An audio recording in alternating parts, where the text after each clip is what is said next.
Það er Bragi. Ármanni spáð bara lóðbeint aftur niður í fyrstu deildina.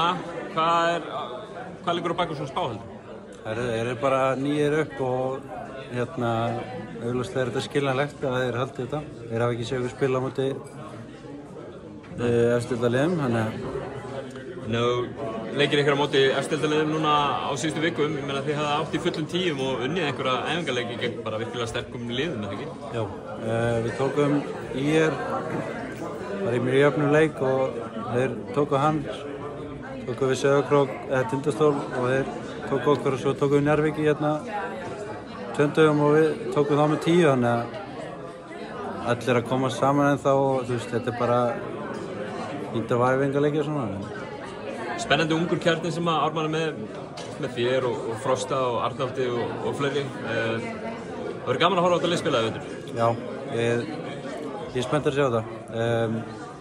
Ég held að okkur muni ganga bara mjög vel og þetta verður þroskandi fyrir alla leikmenn, þannig að þetta er bara gott sko. Og þú að koma kemur á háskólaboltanum og þetta er náttúrulega fyrst og síðast að koma frá Grindavík inn í þetta lið og inn í Laugardalinn, bæði liðin og liðin upp í efstu deild. Þarf félagið ekki að mynda smá stemmingu í kringum þessi lið efstu deild á komandi tímabili? Jó, ég held að það sé allir mjög spenntir sko og náttúrulega bæði lið komin upp og þannig að það er mikið spenna fyrir þessu í Ármann og flottir yngri flokkar. Þetta er bara allt að gerast hjá þeim aftur sko, þannig að bara mjög bjartsýnn á þessu sko. Í hvað umferð spiluðu við Grindavík? Ég veit það ekki, ég sé að það var í desember einhvern tíma. Í desember einhvern tíma? Já. Þið hlýtur að hlakka til? Ég hlakka til. Kærar þakkir Bragi og gangi ykkur vel í